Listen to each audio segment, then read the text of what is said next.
Nestled along the banks of the Ohio River, in the quiet beauty of Wayne County, lies a town with a story as enduring as the hills that surround it, the town of Cerrito, West Virginia. Founded in 1857 with a vision of unity, progress, and freedom, Cerrito was more than just a settlement. It was a bold social experiment, carried forward by generations of proud, hardworking people. Through the decades, Cerrito has witnessed the tides of history, from early days of the Underground Railroad to the growth of the coal industry's boom to the quiet resilience of small-town life today. Each chapter has left its mark, not just in records and photographs, but in the spirit of its community. In this special interview, we sit down with local voices, storytellers, historians, and lifelong residents to explore the rich tapestry of Cerrito's past. We'll uncover the moments that shaped the town, the people who stood at its heart, and the legacy that continues to guide it forward. Join us now as we journey through time and memory, celebrating the proud heritage of Cerrito, West Virginia, a town built on purpose, preserved by pride, and remembered through stories. Well, welcome to this episode of Wondering About Cerrito Canova. I'm Paul Billups, and my guest today is longtime Cerrito resident Fred Adkins. Fred, I appreciate you being here today, and I will start by saying I know you're not a native of Cerrito. You moved here at a relatively young age. When was that? It was March 1951. I was 13. I was 13 years old. I'd been 14 in May. I had been here a few times younger because my mother had relatives in Cerrito and Canova, but I sure didn't know anything about it. And coming from way back in the country, we didn't even have paved roads. I had attended one-room school, but most of my elementary school was two-room school. Dad was still working in Logan County coal mines, and we moved over on, it was South Main Street, dead end then, before 64, and the house is still there where Seaburn Maynard lives. It's Thompson House. Yes, it was a big change. Now, we lived on a farm on top the hill, on a hilltop, and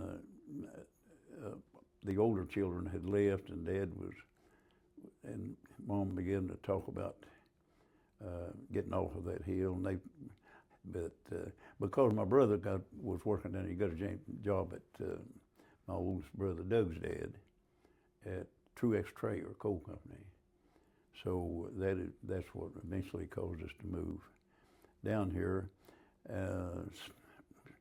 The South Side changed so much. One thing, 64 took out so many houses, but you didn't go up Crescent Hill or Cemetery Hill that direction. It went off of Broadholler because it did end. There's one house on the side of the hill there, just a driveway, was the Edwards house. You remember Billy Edwards and Willard Edwards and Homer Edwards and the family. But there was a whole row of houses where 64 took them out on the south side of the NRW tracks, middle of the semester, and I'd been used to going to a two-room school, in the same room all day. And now June, my older sister, they had let her come in the end of the semester to start, because I think in 1951 she'd have been a sophomore. And probably that I went to school with her, to CK High School. How many members of your family moved down here? Well, my brother Irvin was already here, and Gene was in the Army. And there was my sister Jewel, is older than I am, and June is older than I am, and then me, and then Cleo and Otis, so there's 5 of us, and Mom and Dad. Now, your dad ended up being the chief of police here in Cerrito for a number of years, is that correct? Yes, but now he's making good money in the coal mine, but that mine in Hit Island Creek was working out anyway.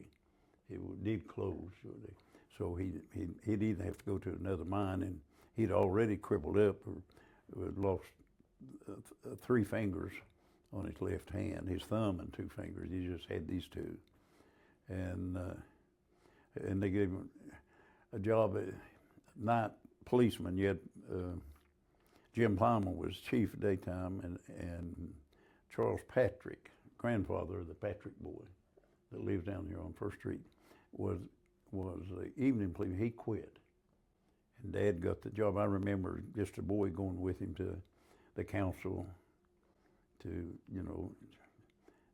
try to get the job policeman, and I think Dad made $150 a month.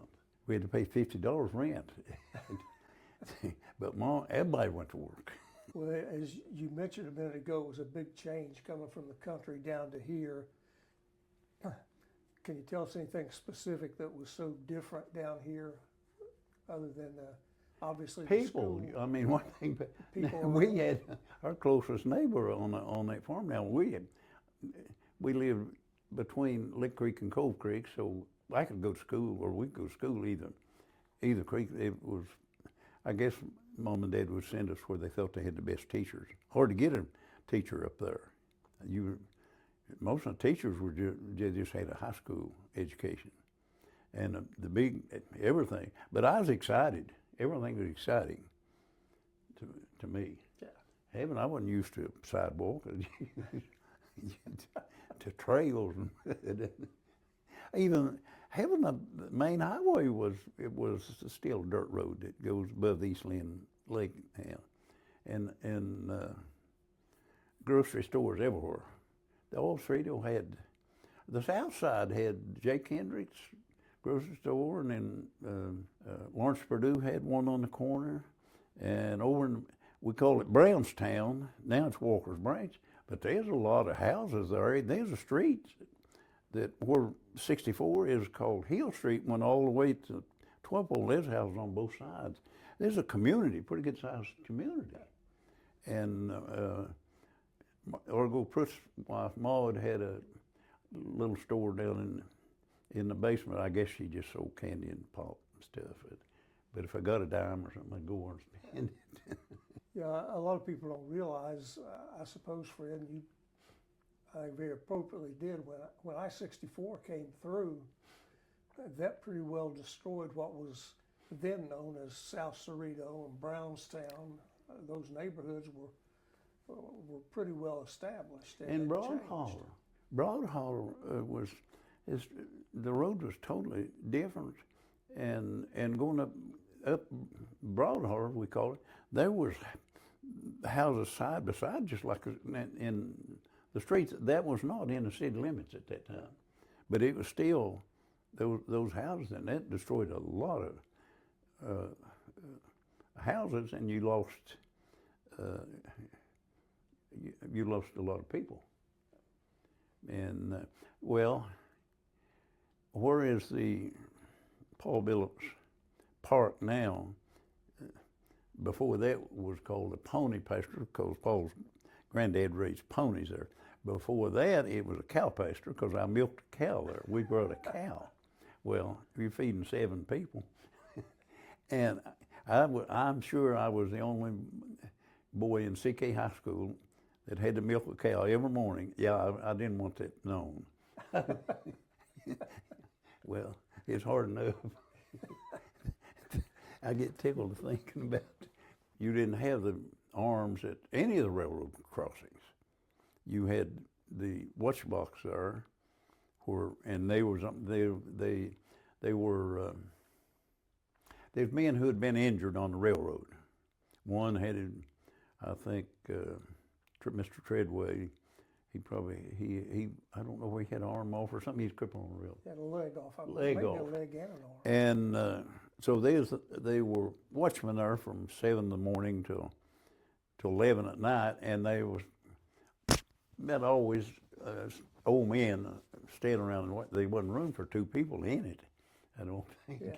But they'd be around the talking, and then you come across the CSX tracks, and on the left they had a croquet court there. You remember that? I don't. Oh, it's where the house is built there now. Kitty McDowell. McDowell built a house, but that was built up with, they built it up with cross ties and had a fence around it, and it was a dirt croquet court. And the old man, I just watched them through the fence, didn't know how to play anyway. And I mean, not always, 'cause the weather was, was pretty enough. But I mentioned the grocery stores, they were all over town. And my uncle, who was, he probably bought that, I think, that store from somebody. Did he get that from your dad? That's my grandfather. Your grandfather. Lord, and you had that, another houses that we've lost is down where Evans Welding is. There was rows of housing all the way down through there. I don't remember Evans Welding being there, and it was a one-lane bridge. That bridge, Fred, if you remember, had a wooden floor in it. Yeah. So it sounded like an accordion or something when you drove across it. As far as school, now, that was a big shock, the difference. I know the teachers, they didn't want somebody coming in the middle of the semester not knowing what was going on. Yeah, I went to the third floor there, didn't know a soul. Someone showed me the room. Well, the bell rang and everybody jumped up, and where we go? I just followed the boy that was beside me. Oh, went to the wrong room and that teacher jumped on me. I can't remember who she was. You know, I'm supposed to know. I'd have left, but I didn't know how to get away. Hey, but I had to stick it out a while. Now, Fred, you were talking about houses and businesses as you came down Main Street. Were you in town when the old elementary burned? That's 1957, and I was married. Of course, I got to stop and think. I got married when I was 18, so I got married in 55. Yeah. And Esther, I didn't want to stay in Michigan, but I had to go up there to make some money. I was working in Flint, Michigan for his General Motors plant up there, and I knew I was going to get laid off because they'd hire a lot of people one time. They'd lay a lot of them off at one time. And Esther was expecting any time baby, and her doctor was here, her mom was here, so she was down here. I was up there working. Now I'd come home about every weekend, drive from Flint, Michigan. You didn't have interstate, so come on Friday and go back on Sunday night back to work. And February, my son was born, Fred Bennett. He was born February the 13th, and Esther came home the 14th from the hospital. And they normally kept you longer than that, but didn't have insurance at that time. And she told me the school had burned. I was not in town. Yeah. But why do I remember it? Because it's the day after Fred Bennett's birthday. Yeah. CK High School only had one bus. If you lived in Sereno, Cano, you walked anywhere in the city limits. They had one bus, Morgan Ferguson, that ran the Goodwill Road, Walker's Branch. Cemetery Hill had a lot, all the way to the airport had houses, Broad Holler. So he would make more than one trip. He'd come and bring and unload them at the old the old grade school. And then he'd go back and get them. Well, I could get in the group and ride the bus, but he wouldn't let me ride it. And yeah, and he also ran Barger Hill, and it was one bus to CK High School. But you walked, everybody walked. Okay? When they organized the fire department, I stayed one evening a week or one night a week, and Ed Booth taught and trained to be a fireman. But I left and went to Michigan to work that winter, and while I was gone, they got a charter, so I'm not a charter member. Now, Russell Hutchison there, he got pictures of me with him, the first school. Bill Lyons, Russell, I could tell you, old Jenny Gerald, not young Jenny, was there in the fire department. And but it was all in that one building, in the jail, the council chamber, and an old couch in there, and a gas stove, and well, a lot of people would loaf over here, and I did loaf around City Hall a lot. Yeah. Well, you mentioned an interesting business here. The pool room that's located on Main Street was a very vibrant business for a number of years. Especially on Friday night and Saturday night. And where the apartments are was a vacant lot. Of course, Epco Hardware was there. And I think at that time the post office was in a building there. Post office has been 3 locations since I've been here. It was there, and then it moved over in the it's a Wilson building now with Copley's, Right. or Bite, and then it moved down here to the post office. But I didn't loaf much. Yeah, I've been in there, yeah, but that was a loafing place. Age, they didn't have a age, because I think if you was 12 and could shoot pool, you could get in there. Ray Cornwell and that mirror. Well, it's separated. You had the front part, but that mirror went all the way back. And I'm going to tell this. Paul probably remembered.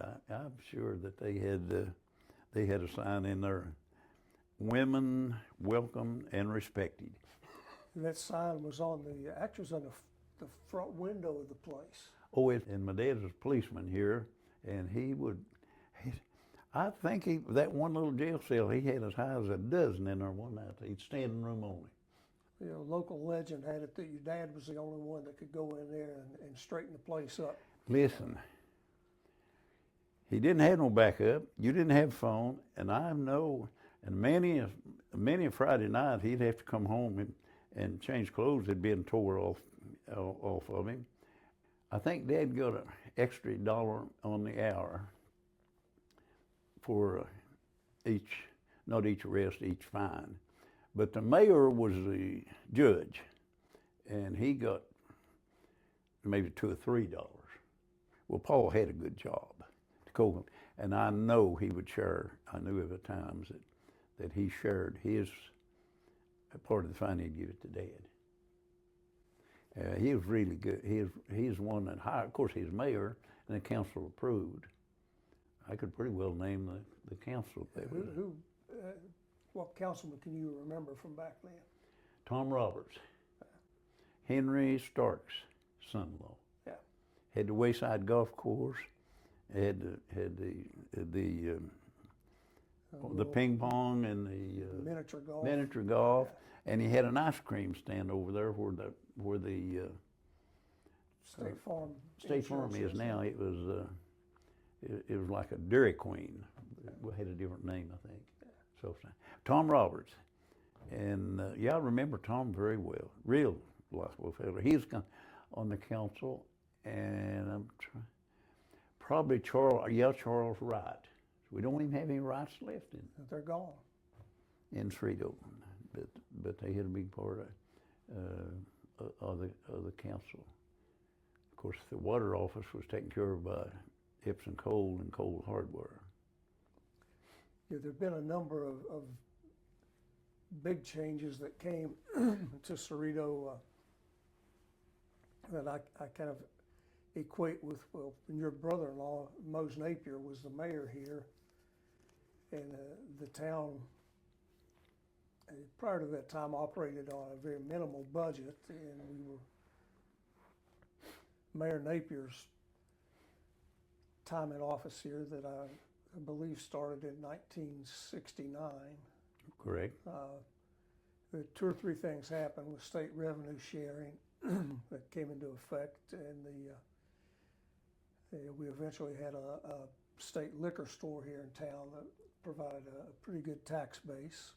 And we went from having a rather minimal budget and being a wide spot in the road till we started seeing some significant changes in the look of Cerrito and the type businesses we had here. And I'm sure you were quite familiar through your family relationships with the building of the Cerrito Plaza. Very, very well. There's a story is in the book he wrote of the golden years. You have it, of 79 to 99, and what he had to go through and fight the politicians to get them all in there. I knew the history. I knew it at the time what was going on. But you're talking about businesses. Now you come off of where the rubber plant is was Sinclair Glass, and they worked a lot of people. I don't know. They had at least 2 shifts and part of a midnight. And Sinclair Glass, I've got, well, Jack Thompson, I know he's foreman, maybe superintendent of it. I don't know. Some corporation owned it. And he's a friend of Dad's, and he had a set of drinking glasses with an A put on it in silver. And I inherited those from Mom and Dad. And I think there's 8. And I wanted to heat some water or something. I stuck one in the microwave and blew the top right over. It's a real silver. The few things across the street here, and this, I can see you. You know, they used to have it. Not in my time. They had a skating rink on that 3rd floor. I did not know that. Oh, And you talking about check. the 3rd floor of the Wright building. Yeah, the Wright building. See, but it had things, but they had an auction at one time. They had a big. I mean, big crowds here on that, sir. I said grocery stores. I could. On Webb. She had a little grocery store right up here. They had one over here on the highway. Pull that lever and shoot that clay pigeon. And it's a gun club. Yeah. It's hard to believe that was right next to Route 60. And well, they didn't shoot over that way. Hopefully. Oh well, but that was just a different community up there. Gravel. I mean, it was cinder block. It was not cinder block, cinders. Oh yeah. When I started working, I wasn't very old. I worked the flood wall here in the summer. Any boy, they'd give any high school boy wanted a job, I guess. But they still had the power plant in the lower end of Canova down there next to Dreamland. And Cobb McFan, he drove a dump truck. Of course, our alleys had cinders, those coal cinders from coal-fired power plant. And but I remember I rode down there and get one load, and then Cobb would scatter in the alleys, and if he did, I'd have to have a rake and work on it. Especially if he didn't scatter it right, I learned how to drive a dump truck and scatter it.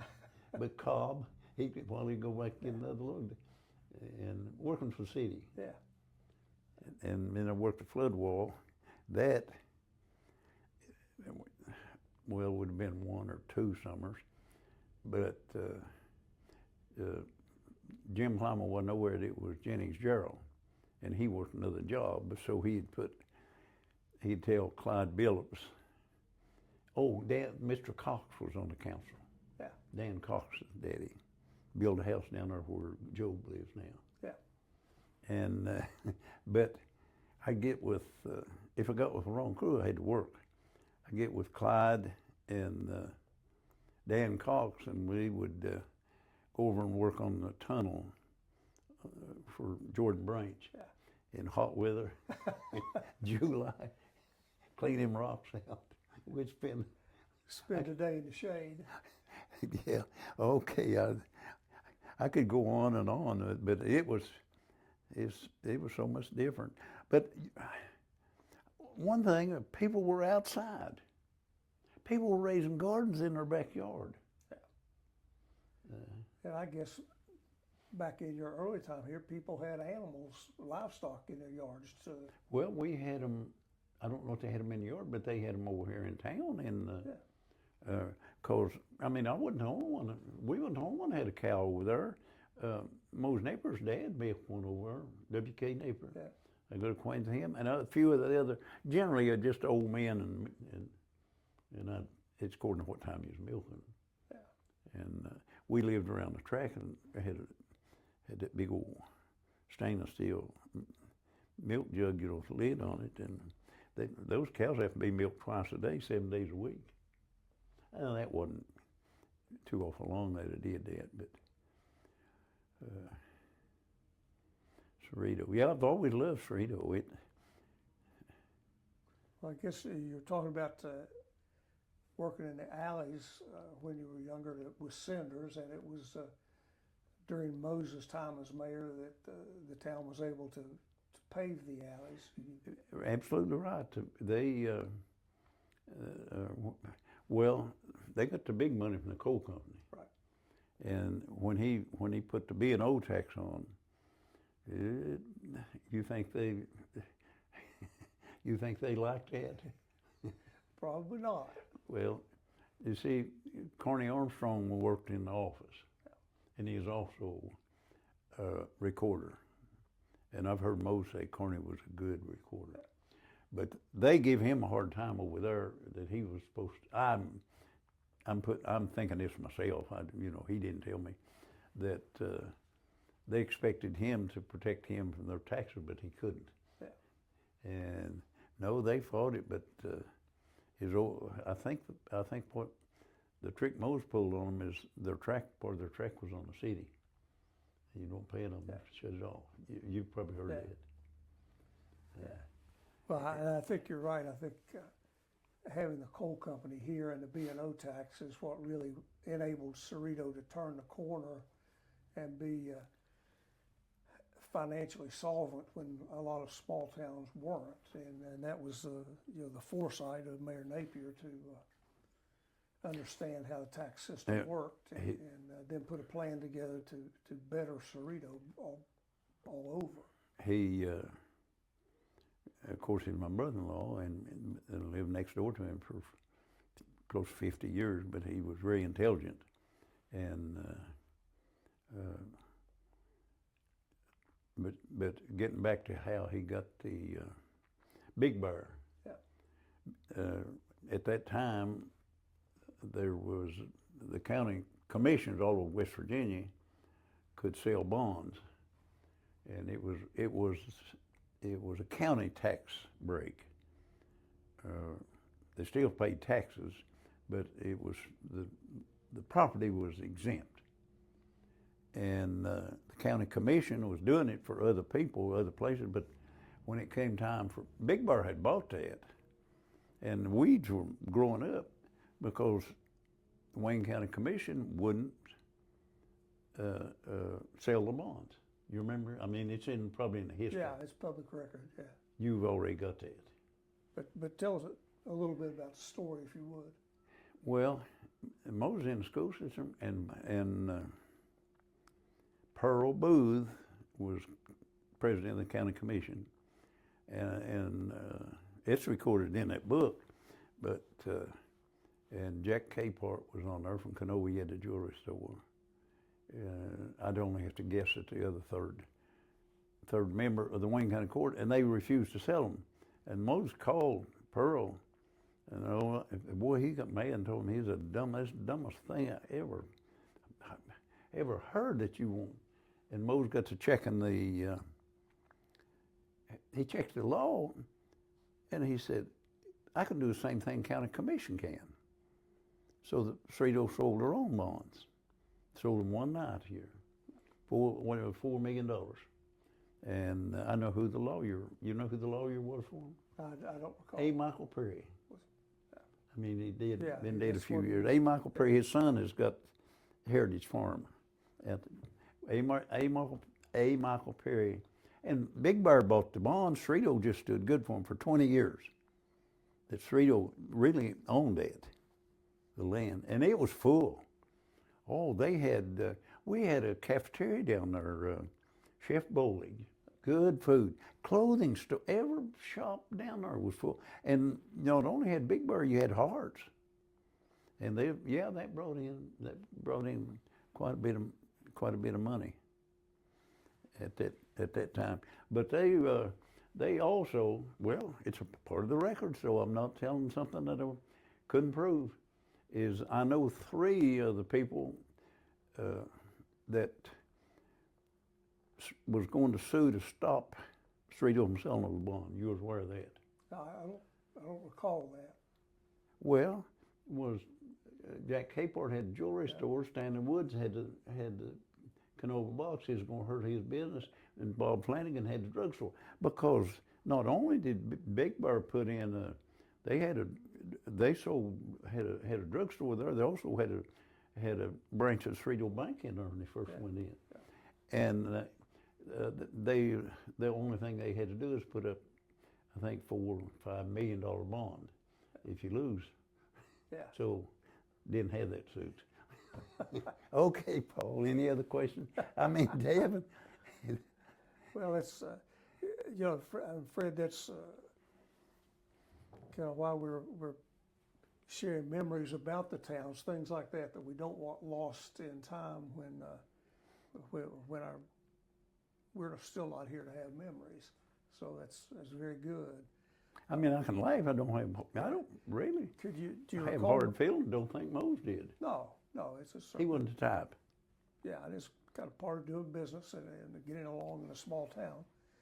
Do you remember much about the concrete tile company? Oh, I didn't get a job there. I was smarter than that. Richmond, what was his name? Yeah, Richmond. George Richmond. That was the hardest work. I was told I had a truck later on, dump trucks, and I hauled in and out there and hauled some tile and a few other things. But yeah, they worked a lot of men down there. I could see. So I can tell you this is kind of funny. And there's J.J. Billups, and he told me that he'd finished high school, maybe he didn't want to go to college or something, and his dad was John Jewell, and he got him a job at the tile plant. J.J. went back to college right away. And we had people, Spurlock lived way in the head of Broad. I mean, the head of Broadwater that he worked a lifetime over. Enoch Frazier, Taylor's brother, the only work he could ever get was Union Concrete. Oh, they had their own trucking company. I mean, for tile and pre-stressed concrete, and Lord, I don't know how many people they worked. But listen, handling them cinder blocks, big old 16-inch or 8-inch, about 16 inches. Yeah, those heavy, those concrete blocks. They did that by hand, or most of it by hand. Yeah, my brother Gene, of course, he worked a little bit everywhere. He worked over for a while and quit at noon. Took half the crew with him. But Union Concrete. Now there's work available here. Now, when Sinclair Glass went out of business, in my recollection, it would have been sometime around 1960 or the early 1960s, and the American National Rubber Company came in. Tommy Maxwell. I can remember it. It brought a certain odor to the South Side for a while that we were not used to. South Side, North Side, South Point. Probably. Yes.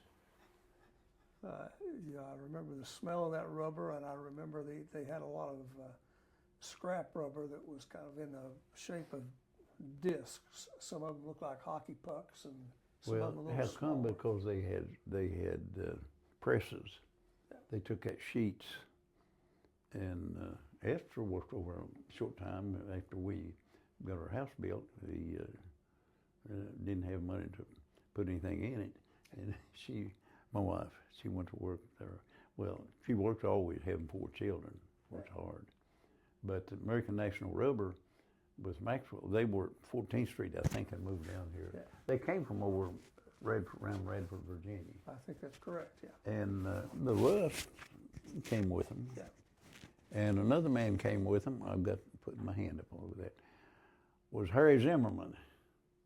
Zimmerman was a chemist, and he started that bagging company in a garage off of Dodge Creek of Hutchinson Branch.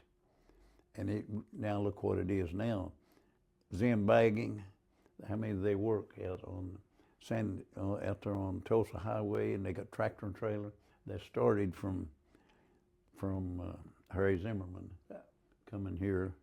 And Harry Jr. lives on Briarcliff, one of the biggest places out there. But that rubber plant, oh yeah, they tried burning that a while ago. They wasn't working. They had their scrap, couldn't get rid of it, and then they opened a place out on John Cole you didn't have, I call it the new airport road. It ain't new, it's 60 years old probably. Yeah. But the airport road now, out the main one, you didn't have it, you had to go up Walker's Branch. And there's, John Cole owned all that land out there where his son Bugs Clifford lives now. And they hauled that out there for a while. And neighbors, Dad was helping them find a place, you know, for the business too. And he found that, but the neighbors out there, they didn't like it. And I don't know, then they started hauling it to a landfill, I think. Yeah. But it's hard to get rid of the scrap rubber. Yeah. But they, you know, they employed a number of people there at A&R for, gosh, I guess 30 years or so.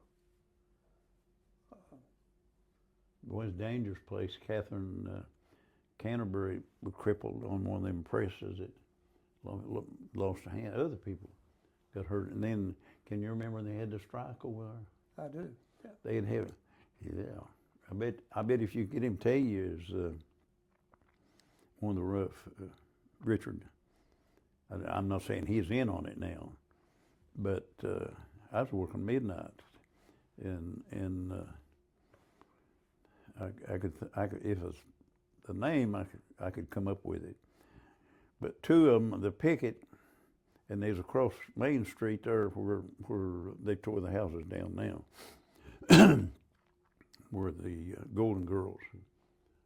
You remember that when they was lighting dynamite? I do. That was in the He'd lighting dynamite and throwing it into the rubber plant, and he cut the fuse too short. Yeah, of course, when I come home I work midnight, I come home, I know there's investigating because that thing went off before he got it out of his hand. And yeah. So that would have been in the early 1980s, I think.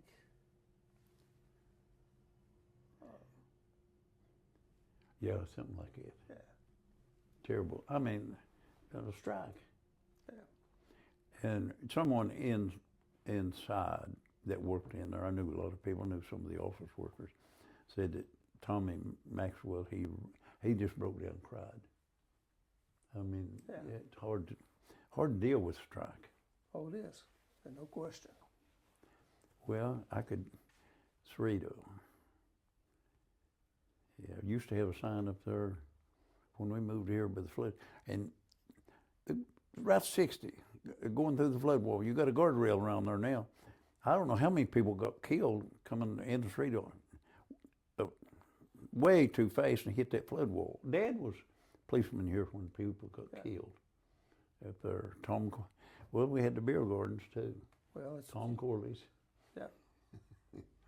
Yeah, it was a Parkland Drive-In Tom Corley owned. Yeah, and Dad would go up on the cruiser, and of course you could see everybody sitting in there, and he would drive it. Tom tried to stop him. He'd go twice as much anyway. He's a policeman. Dad did things you couldn't do now. Yeah, the world's changed. He carried a blackjack with a big. It had a lead ball with leather around it and a spring and a strap that went around his wrist. And he just had these two fingers. He got a hold of you, wouldn't get loose with that hand, and he's quicker than a cat. And I'll tell you, if he didn't bust some heads now, it was scary. Yeah, but as you said earlier, he was by himself. Oh, he got knocked down. Yeah, he told me I didn't see it right down here. He'd go down this alley to see what was going on in the pool room and go in the back door. And somebody, he didn't even know who he was, hit him, knocked him down in the alley. And he jumped on top of Dad, said it's dark. Now, but he'd fool you in his size and how quick he was. But that man, he said, whoever it was, he jumped on top of him and he grabbed and Dad said he was trying to get his gun loose, and Dad said he drew his legs up and kicked him off of him. And he said, I got up before he did. He didn't get up no more. But he said he hit him with that blackjack. And, he knocked him so cold, and he said he could drug him out there till he could see who it was, and he started coming to a groan, and they said, get over to jail. I can't walk. Dad said, crawl. Get on your way. I never knew who it was. I just heard Dad tell it. Yeah. Well, Paul. Well, Fred, before we finish up today, I would be remiss if I didn't ask you to say a few things about your brother Otis, who served as a mayor here in Cerrito. Fool me. He fooled me.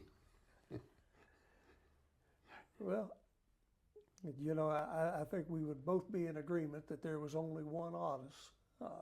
He was a special fella, and he did a wonderful job here as mayor late in life. He could get by with a lot with his wit. He is truly a fellow who could have gone, had he been in somewhere around the entertainment industry with his wit.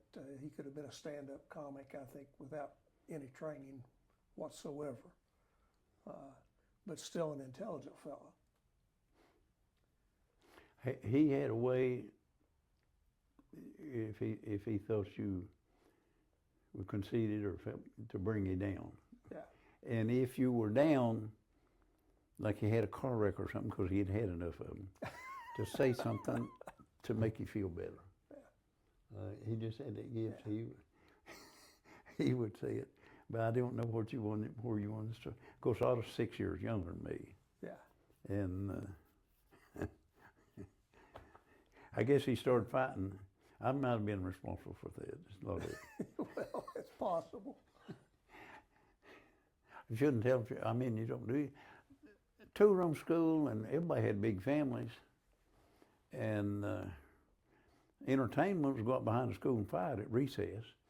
It was either that or play marbles. And I would line Otis up a fight. He didn't know he was in a different room. He didn't. He did. I only went to grade school with him like 1 year, you know. But he didn't know who I have him lined up with come. But he didn't win them all. But he's always willing. Yeah. Well, I'll show you it's hard to match him up. You didn't know that, did you? I did not. So he come to that fighting pretty honest. That's if you didn't know he'd fight. That's a great story to end today's episode with. Fred, thank you so much. Mercy. And we will. You might edit that because you do your brother that way. But you didn't know Otis ever had a fight. Well, not out there. I knew he had a few down the street here. Oh yes. Oh goodness. Yeah, we're off.